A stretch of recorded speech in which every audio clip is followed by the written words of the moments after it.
total leader and tippet? 36. 30 total. 36 inches total. Because if you got it running long, it's not riding right. I mean, your line's doing this. It's not going down at a level. So you want it short. I noticed a lot of your fish were males, and those would have real tough jaws. Do you set the hook with the Strip set. or the rod? Strip set. If you're doing it, if you're relying on the way that you set with you indicator fish, it's a bad deal. Okay. That's why a lot of my clients lose fish, because they're so used to just boom. And if you're only doing it like that, all you've done is kind of penetrated. You didn't get it in them. But here's the thing, you know, if you don't strip set and you're used to that kind of set, before you start learning how to strip set, just tug that rod like 3 more times. I mean, just really try to bury it, because I mean, when fish get over 24 inches, their mouths are real hard.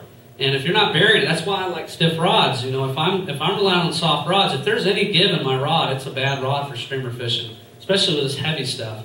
Now, if you're woolly booger fishing, that stuff doesn't even matter. Another thing you can do if you don't want to get out and go buy all this stuff is you can just get a sink tip.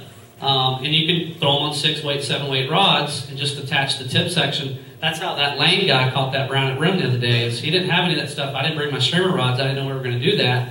And so I just had a sink tip, and it sank at like 7 inches per second, and it was just enough to get down. But that was low water. See? And high water, that thing's just barely under, because the current's keeping that up. It's not going to sink. See, when we think about, like I said, sink, rate, they're doing that in dead water, watching that fall. You start adding current in the deal, it's a totally different ballgame. It's not getting down. So that's kind of why you want to rely on heavier grains. I'm seriously thinking about going to a 550 grain on 10 weights, because I don't think the 450 on a 9 weight's enough. I really don't. So, but I'm out there doing it every day, and that's kind of what I'm trying to figure out. I still got a lot to learn. We all do. We'll never perfect any of this stuff, but all I can tell you guys is this river system is totally built for streamers. It's probably one of the best in the world, and there's nobody doing it. Really. I mean, nobody is doing it. Nobody's throwing big flies out here. And I'm going to tell you that they work every single day. Where did Forrest go? Forrest, you catching big fish every day, at least hooking them on streamers when you throw them? Yep. I'm telling you guys that they're out there. I had a guy, the best guy I ever had in my boat. He was a striper fisherman. This guy could double haul. He could shoot out an 80-foot cast every single time. And that guy caught 5 browns. And it was because of his casting ability and because he set the hook on stripers. It's the same deal. He knows how to set them. None of his fish got off. None of them. But most people who want to try it, they go out in the boat. They just learn. It's not going to be one of the days where they're going to hook everything, but it's still going to give you confidence because you did it. You know how to do it now. You could go out and do it. And that's kind of where it all starts for me. I mean, I had those guys in my boat one day, and I always wanted to streamer fish, but you can't do that when you have clients that are paying you money. They want to catch fish, so you can't use them as an experiment. But these guys had no pressure on me, so I got to watch how they did it, and it was pretty much easy. There wasn't a lot to it. The hardest thing in the streamer fishing is really being able to make the right cast. You've got to gauge the cast. You've got to make sure you get it up right to the bank. If you're off the bank this much, right here, your fly's falling here. These fish aren't even going to do anything to it. It's got to be running right off that bank, and then you would just be amazed how many fish move just because of that one presentation, just because of that presentation alone. But the thing about it is when you start learning how to cast this stuff, your line's going to wrap around the rod, and you're going to try to grab the line and fix it and then start stripping. Well, you've already messed that run up. Because now you've got a belly and you've forced your fly to turn downstream. So now your face of your fly is coming downstream and you've got a big swing. And I haven't caught much doing that. If you're not running that thing, like if the current's going this way and you're not running that thing at a 45 and that thing's not coming back at you like this, you're not going to get much. It's not going to happen. It's just that's the way they see it. That's the way they want it. So just if you make a bad cast, just get it back in and redo it. But just really try to microfish. That's the whole key, is trying to microfish your bank. You don't want to cast and then you float 20 feet. You get one cast for every 20 feet. That's not good. You want to try to just go crazy. I mean, really, it's a lot of work because you're trying to just throw it, run it, throw it, run it, throw it, run it. So you're constantly working. What I will say, if you guys do this stuff, if you do have that line wrap around your rod, just keep your hand real close to your rod. So like if you're shooting, if you make that cast you know, don't have your hand way down here.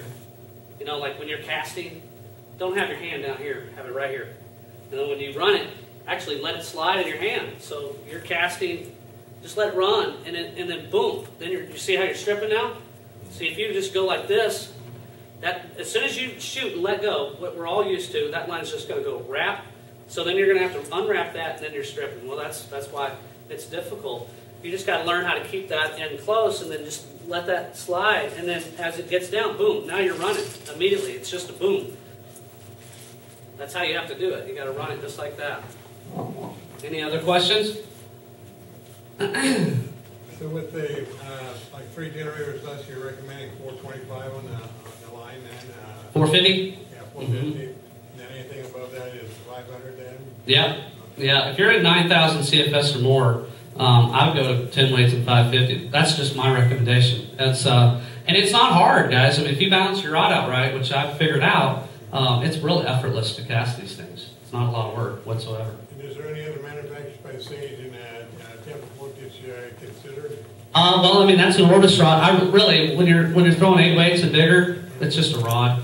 You just want to look for a stiff rod, and I don't try to invest $600 in a rod when I'm just going to break them all the time. Last year they did an article I think it was Fly Fisherman or something. They did all the saltwater rods, and one of the recommended ones it was right McGill saltwater rod was like 260. Yeah, see, you can find a lot of rods in the 260, 300 range. You know, and the reason why I like TFO is because I break rods a lot, and they have a quick turnaround, and they're one of the leaders in the industry now for getting your rod to you quicker than anybody else. That's kind of what that's their motto. That's what they wanted to do when they built this company, is have a quick turnaround on rod repair.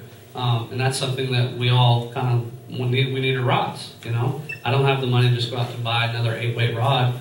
So, but I have backup rods. I just like the quick turnaround, and I like TFO. I like what they're doing. I like it. So I don't have any TFOs in let's say N.A.F.F rods. I'm a big Sage guy, so I have a lot of Sage rods.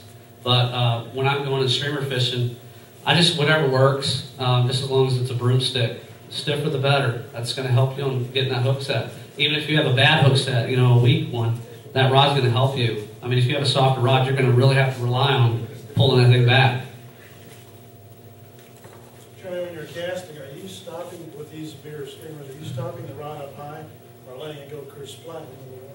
No, you definitely want to false cast. I mean, you don't want to slap water, so you don't want to lay down, pick up, lay down, pick up. What you're trying to do is make one false cast, boom, and get it there. And you're probably going to shoot, you know, 20 feet more. What are you aiming for? Are you having the fly?